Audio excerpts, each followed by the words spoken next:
Hola amigos, muy buenas tardes. Gracias por permitirme entrar una vez más en sus hogares en este esfuerzo que hacemos todos los días para compartir con ustedes análisis de esta realidad que cada día cachetea más nuestra vida y nos toca el alma y las conciencias, sobre todo cuando queremos dibujar el país posible y el país que en otro hora tiempo tuvimos, digamos, de avance, progreso y de bienestar.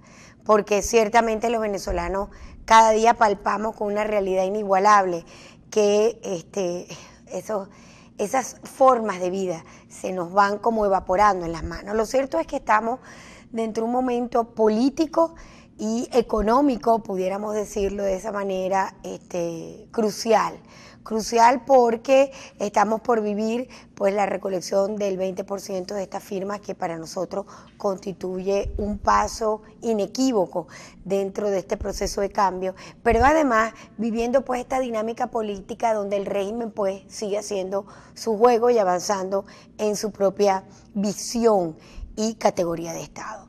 Lo cierto es que para poder compartir un poco esta mirada tan complicada y a veces por tantos mensajes que me lleguen yo no entiendo y les digo a cada rato, ciertamente la ansiedad de nuestras vidas no va al mismo ritmo de los complejos problemas políticos, pero siento que el país se está enrumbando y por eso es para mí un gusto poder estar conversando en la tarde de hoy con un amigo, compañero de lucha hace muchísimo tiempo, excelente periodista y a todo el mundo pues lo sigue perfectamente en su programa de A Punto, pues Juan Carlos Fernández, quien además ha venido haciendo un trabajo bien constante y titánico en todo este mare de asambleas que han estado pues circulando por todo el municipio de Maracaibo y fuera de él también, con Zulianos por el Cambio. En algunas te hemos podido acompañar, en otras pues la actividad política propia del partido lo va absorbiendo a uno y de verdad, Juan Carlos, un gusto enorme poderte tener hoy, además dentro de este aniversario de un preso más y de una realidad tan dura y bueno, compartir contigo en este escenario que estamos. Hoy se cumple un año más de la prisión de Manuel Rosales, una de las prisiones más, yo a veces no tengo cómo calificarla porque no hay juicio, no hay testigo, no hay acusador, el juez se inhibió, la Interpol dijo que no había juicio, no. Y en medio de esta realidad, pues, el reto de la recolección al 20%, que ya lo tenemos la próxima semana prácticamente, pero el gobierno, pues, en su juego duro del tema del presupuesto nacional. Después comentaremos otras cosas, pero quería poner a la gente dentro del marco de las cosas que quiero compartir contigo y darte la bienvenida, Juan Carlos. Un gusto tenerte aquí hoy nuevamente. Muchísimas gracias, Iraida, muchísimas gracias. Buenas tardes a todos ustedes, queridos amigos. Bueno, yo creo que estamos en medio de la tormenta Matthew. Estamos en el ojo de la tormenta. Se están sucediendo hechos vertiginosos a una velocidad de vorágine. Creo que si Goebbels estuviese presente en Venezuela, estuviese actuando en aquello de que un escándalo tapa otro escándalo y esto es permanentemente. Dos cosas han sucedido el día de ayer muy importantes. La primera, que es el insulto que un diputado del PSV hace a Monseñor Urosa Sabino y a Monseñor Baltasar Porras, que son cardenales primados de la Iglesia Católica Venezolana, y además en la agresión a un diputado de la Asamblea Nacional. Eso ha sido respondido con una carta tajante y, como diríamos por allí, por el medio del obispo del Táchira, Monseñor Moronta. Monseñor Mario Moronta. Luego, aquí tengo una frase, tienes una frase extraordinaria, sí, la carta. Es determinante. No tiene pérdida, de verdad. Luego un documento que emerge ayer de la Asamblea Nacional, que en él se suscribe dos artículos de la Constitución que son fundamentales: el artículo 5, que dice que la soberanía reside en el pueblo, y el artículo 350, que dice que todo venezolano investido no de autoridad está en el deber de desconocer toda autoridad ineficaz, y que además tiene el deber de restituir. En ese documento de ayer, donde se crea un movimiento nacional por la defensa de la Constitución y la democracia, que es un movimiento supra mesa de la unidad democrática, es mucho más allá de la mesa de la unidad democrática, que es una conformación de partidos. Luego, el primer ítem o el primer artículo de ese acuerdo desconoce toda autoridad usurpada y desconoce actos del Poder Ejecutivo y actos del Poder Judicial. Quiere decir, en este momento hay en Venezuela una fractura institucional total que está inscrito además dentro de los requerimientos de aplicación de Carta Interamericana Democrática. Es como si estuviésemos llegando al llegadero. Quiere decir, la mesa de la unidad, la mesa y la Asamblea Nacional y la gente en la calle no están dispuestos a permitir que el gobierno, usando la democracia, destruya la democracia, como decía el presidente Oscar Arias, y ha asumido entonces una postura de desconocimiento del gobierno. Por otro lado, el gobierno desconoce a la Asamblea Nacional y utiliza al Tribunal Supremo de Justicia como bufete particular del presidente. Hoy va a ir Aristóbulo Istúriz, vicepresidente, a presentar el proyecto de ley de presupuesto y de endeudamiento público para el 2017, que es una cosa totalmente ilegal. Eso no puede hacerse frente al Tribunal Supremo de Justicia, eso es totalmente ilegal. Entonces, ¿dónde estamos?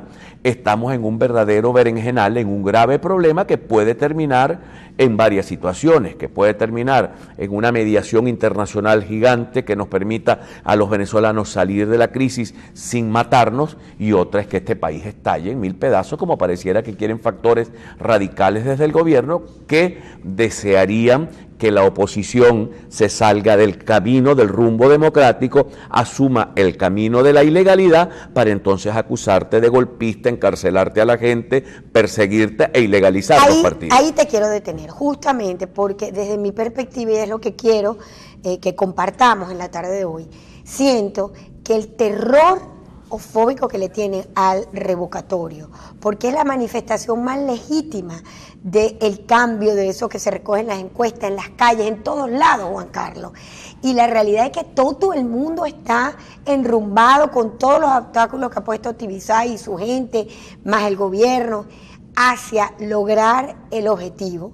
Pareciera que esto pudiera ser especie como de medida de radicalización para sacarnos del juego, que lo hemos venido haciendo muy bien. Yo diría que muy bien, porque hay que ver lo que es poner de acuerdo tantas voluntades, ponernos todos de acuerdo, avanzar. Voy a pararlo ahí porque voy a ir a comerciales. Entonces, frente a esta revolución o rebelión de instituciones que hay, porque hay una desestabilización total y declarada, el juego de no perder el rumbo, las fuerzas democráticas, frente a una realidad institucional grave que nos enfrenta a un gobierno que definitivamente no quiere vivir en paz ni transitar, porque el resumen de lo que dijo ayer el diputado es mucho lo que está en el corazón de ellos frente a este momento. Ya venimos en la tarde, hoy no se retiren, con Juan Carlos Fernández.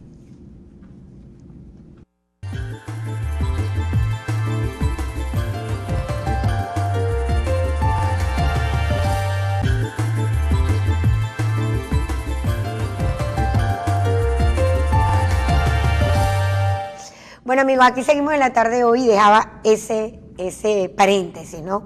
Juan Carlos, yo tengo esa visual, no sé si tú la compartirías conmigo o no, pero frente al discurso de ayer tan subido un diputado que ha permitido esta maravillosa carta Moronta, que además le dice que eso no justifica el empleo de términos injuriosos, ofensivos y difamatorios contra los cardenales Urosa y Porras, porque es que fue difamante la forma como lo hizo.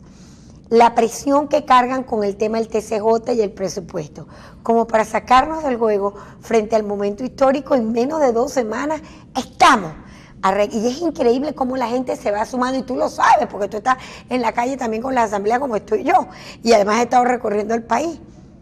Esta realidad política de cambio que parece indetenible. ¿Cómo hacemos para no perder el rumbo ante tanta afrenta y tanto juego peligroso que están haciendo las fuerzas políticas del gobierno? Hay que aplicar una máxima: corazón tibio, cerebro frío.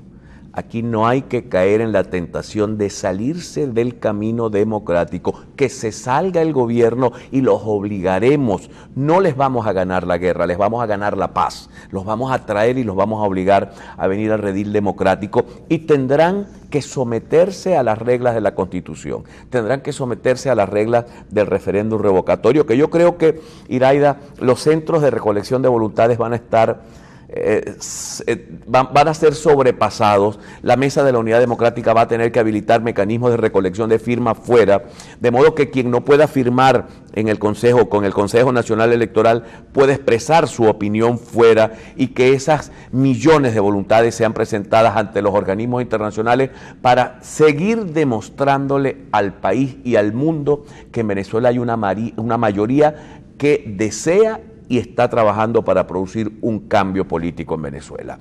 Acá uno ve al gobierno también analizando un poco lo que ellos están haciendo. Ellos están jugando a varias bandas. Una banda es el institucional, tratando de desconocer a la Asamblea Nacional, tratando de torpedear el revocatorio, de dificultar el revocatorio, pero por otro lado está Diosdado Cabello en una campaña nacional, como si fuese una campaña prepresidencial. Es correcto. Diosdado está proponiéndose, y lo propuso a Meliab, de candidato presidencial o de vicepresidente para que queden de presidente en caso de que Maduro sea revocado. O sea, ellos saben que el camino revocatorio lo tienen allí al frente, que eso parece un camión gigantesco que se les va a meter en la casa, y se les va a meter en la casa y los va a obligar. Por eso ellos en el fondo trabajan para tener un control de daños y no una pérdida absoluta del poder. Yo soy, y en esto quiero hacer mucho énfasis, Iraida y queridos amigos de la audiencia, en que si, venido el caso de que no hay revocatorio este año, porque el Consejo Nacional Electoral dice que los tiempos no dan, y como nosotros no queremos ir a la guerra sino ir a la paz, yo invitaría a ir a revocatorio el próximo año. Y revoco a Maduro. Y gobierno revocado es gobierno revocado. Eso no sobrevive. Eso sería como una especie de castillo de naipe. Un gobierno debilitado, famélico, anémico, cargado de dificultades, que no podría gobernar al país. E inmediatamente nos prepararíamos para ir a elecciones de gobernador, para despojarlos de por lo menos 23 o 22 de las gobernaciones, e inmediatamente las elecciones de la alcaldía. Y por otro lado, la Asamblea Nacional y los factores democráticos construyendo ya gobierno de sombra, gobierno alternativo. Acá en democracia se usaba que los candidatos presidenciales formaban gabinetes de sombra para hacer análisis político. Ojalá que no nos obliguen a tener un gobierno paralelo, porque hasta eso pudiera suceder si esta vorágine y este país partido en dos continúa.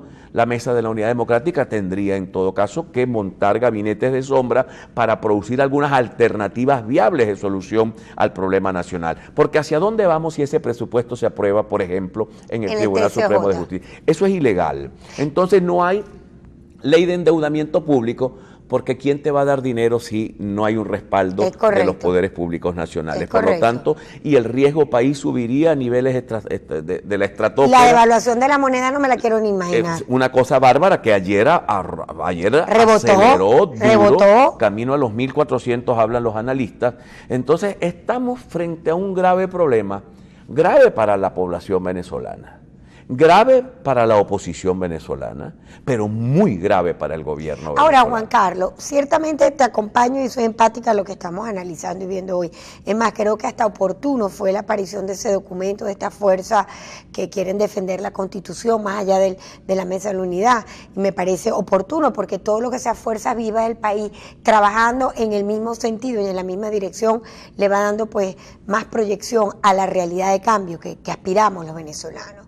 Pero dentro de todo este juego está el factor de los militares, que déjame decirte, yo misma me asombré la semana pasada que estaba haciendo un estudio, más de 17.580 puestos gubernamentales es ocupado por militares, 17.000, Juan Carlos, en una momento en donde yo sencillamente me descorazono, se me rompe el corazón ante las necesidades de medicina, de hambre, de padecimiento, y no pasa nada y no les importa la devaluación ni la venida abajo del capital del venezolano, porque claro, los millones de dólares están en otro lado, pero no los tienen los bolsillos de los venezolanos.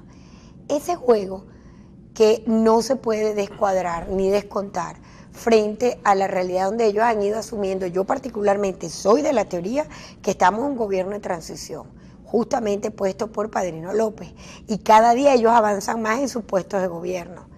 ¿No lo ves así?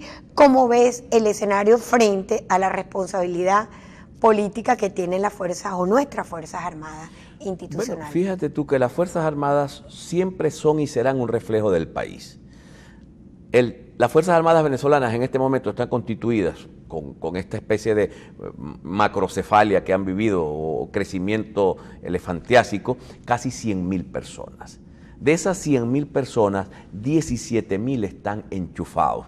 Quiere decir que el 80% no está enchufado y el 80% tiene que hacer cola a sus mujeres, sus hijos, sus tías, su madre, sus primos. Están viviendo la misma dificultad que el resto de los ciudadanos venezolanos. Entonces tenemos dos fuerzas armadas, una mayoritaria que vive la crisis y una minoritaria que está enchufada y disfrutando de las mieles del poder. Ese es un tema, por eso digo, las Fuerzas Armadas son el reflejo del país. Por otro lado, la historia venezolana nos enseña. Hay otro viejo moraleja que dice que los amigos acompañan a los amigos al cementerio, pero no se entierran con ellos. No se meten en el hueco. Cuando Marcos Pérez Jiménez, los militares gobernaron casi 10 años y vivían como unos pachá. Pérez Jiménez los mimó, les hizo hoteles, círculo militar, les daba vehículos, les daba de todo. El 23 de enero, perdón, el 31 de diciembre del año 1957, Marcos Pérez Jiménez cenó con el alto mando militar en el Salón Venezuela del Círculo Militar de Caracas. A la 1 de la mañana estaban cenando y a las 3 de la mañana el coronel Hugo Trejo estaba dando el primer intento de golpe de Estado que 23 días después daba con aquella frase que ha quedado para la historia venezolana de Marcos, vámonos, que Cogote no retoña. Y Pérez Jiménez se fue solo, con su familia y con un acompañante. El resto de todos los militares que acompañaron a su gobierno regresaron a los cuarteles, regresaron a la institucionalidad, porque los amigos no se entierran con los amigos. Vamos a comerciales y ya venimos con más en la tarde de hoy en este interesante análisis que estamos haciendo sobre esta realidad política, económica de un país que se juega su futuro. Ya venimos.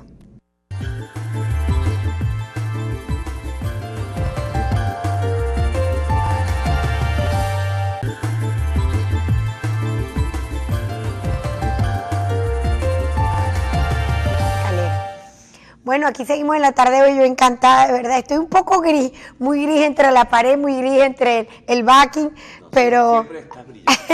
Gracias, Juan Carlos. Estábamos haciendo nuestros drones con esta nueva pantalla donde quise ponerte, no pudimos por un tema de internet, que esto es un suplicio ahora también lo que estamos viviendo. Un poco lo que han sido las actitudes de Cilia Flores cuando era presidente de la Asamblea Nacional y cómo escarceaba y desconocía las decisiones del TCJ. Y en otro tiempo era al revés el juego que mantenían pues las fuerzas del gobierno.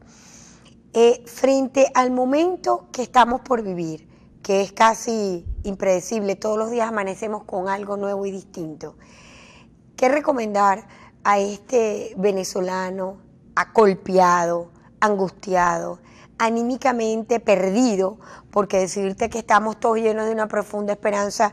No, yo creo que el trabajo ahorita de los protagonistas tenemos que infundir y por eso estamos haciendo estos esfuerzos todos los días, porque sabemos perfectamente lo que está viviendo la familia venezolana, la mujer venezolana, que es la más afectada.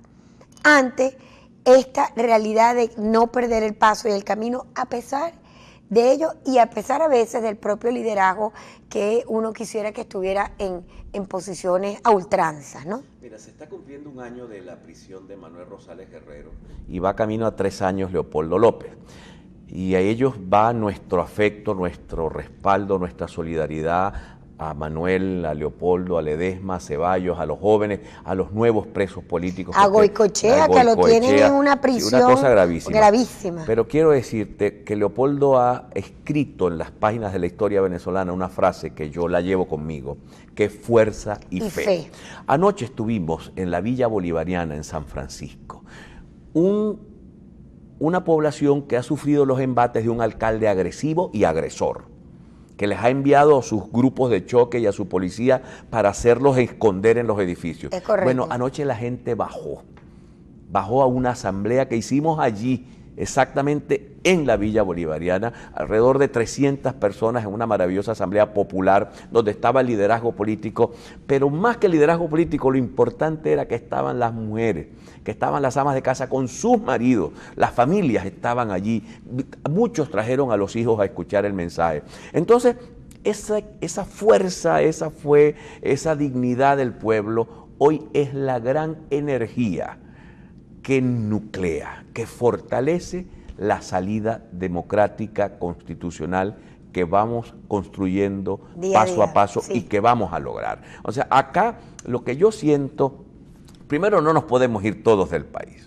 Eso no va a ser posible. 30 millones de personas no se van a ir unos pocos y respetamos muchísimo esa decisión. Vamos a preparar en el nuevo gobierno mecanismos para el retorno de nuestros muchachos que están limpiando carros en Estados Unidos, que están de mesoneros por allá en Chile o en Panamá o en Ecuador o quién sabe dónde, para que regresen con sus títulos universitarios que se ganaron en Venezuela a plantarse al trabajo y al desarrollo nacional.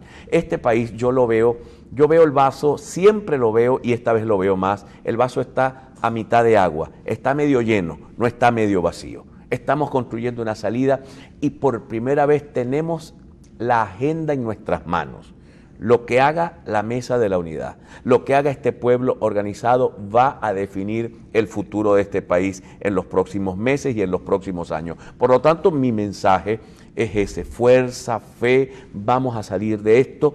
Cuando la noche está más oscura es cuando está a punto de amanecer, Iraida. Sí, eso lo que pasa es, Juan Carlos, que frente a esta realidad que yo no tengo duda y de verdad comparto contigo, porque basta cuando uno sale a la calle y ve los ojos de la gente que le brillan cuando uno les explica y les dice estas cosas. Indudablemente que uno tiene una responsabilidad histórica frente a este momento. Lo cierto es no perder el paso frente a los momentos que estamos por vivir y dentro de un liderazgo político que necesita cohesionarse más. ¿Crees tú que debe estar la determinante para lograr el contundente éxito? Porque hay mucha gente que todavía no lo ve y lo ve muy lejos y lo ve agobiante, además frente a un año 17 muy difícil de surfear. ¿Basta el mensaje de esperanza o necesitaremos ciertas medidas económicas? Por lo menos, Juan Carlos, ya mirar $1 en 1.400, o sea, son realidades, dinero, fíjate ayer una protesta aquí en el centro de Maracaibo, productos regulados queremos. Parece que la implosión social es una sombra que nos pesa mucho detrás de la oreja. ¿O sientes que bastará el liderazgo, el camino de lo que estamos construyendo para contener esa sombra que cada día se hace más presente en la dinámica de la realidad de los ataques? Ayer me estaban diciendo que más de 10 camiones saquearon en todo el país. Lo que pasa es que no hay noticias y no hay información. Es muy importante la actitud y la aptitud que tenga el liderazgo político.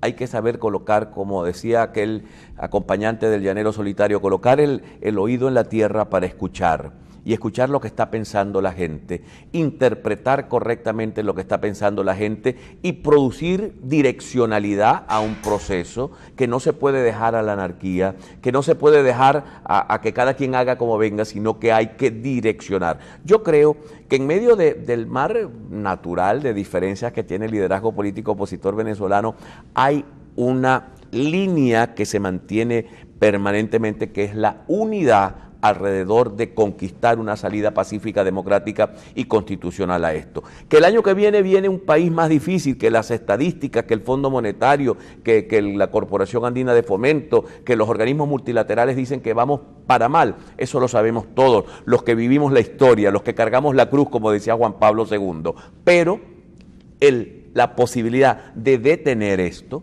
la posibilidad de producir el cambio está en manos nuestras, no en manos del Fondo Monetario ni en manos de las Naciones Unidas. Son los venezolanos que con una conducción jurídica, política correcta, adecuada, direccionada y con una decisión a convertirnos nosotros en líderes de nuestro proceso de defensa del hogar, de la familia, de nuestras mejores cosas, los que podemos y vamos a construir un cambio positivo en Venezuela.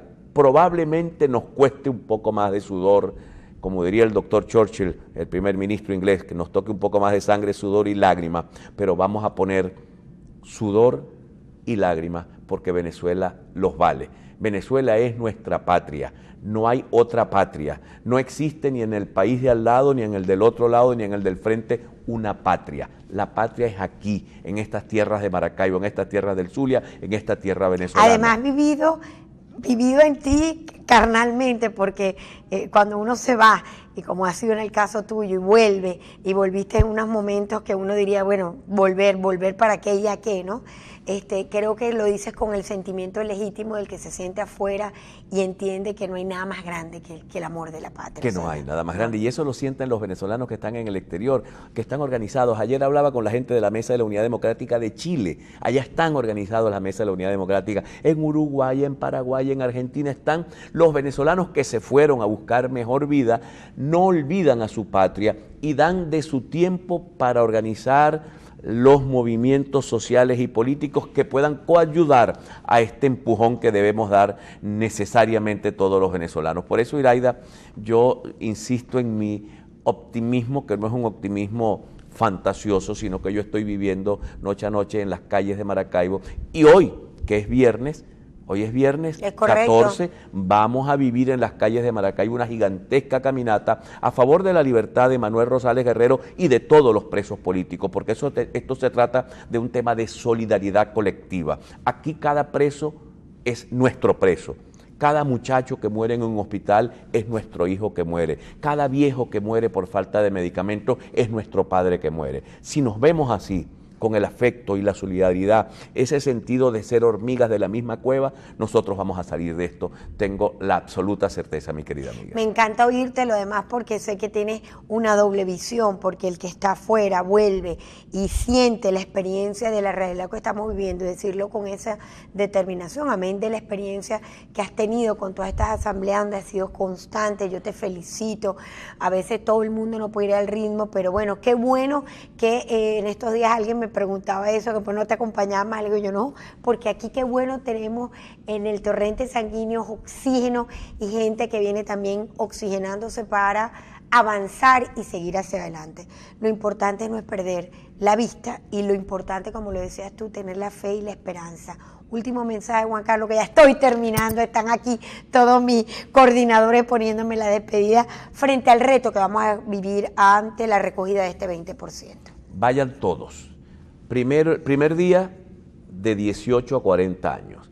Segundo día de 40 a 55 años. Tercer día, avalancha masiva a los centros de votación.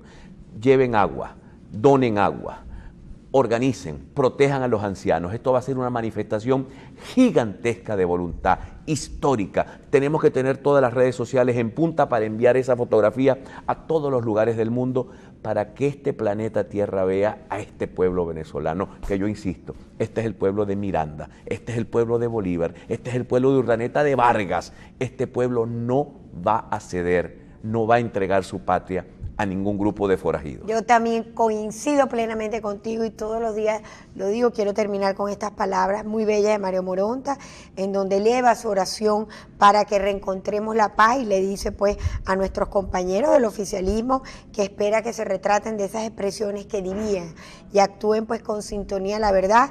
Él pide a Dios por la vida y la verdad y que nos otorgue a todos las gracias para iluminarnos en este momento frente a la sabiduría de conducir a Venezuela al mejor camino. De verdad que palabras muy sabias. A ti darte las gracias, Juan Carlos, un placer, por estar amiga conmigo mía, muchas gracias. Y como les digo todas las tardes, con fe, esperanza y ánimo de lucha, hay que seguir adelante porque la Venezuela digna, la Venezuela de todos los venezolanos, no corresponde construirla con nuestras manos. Los espero un próximo Porque pasa lo que pasa. Chao, chao.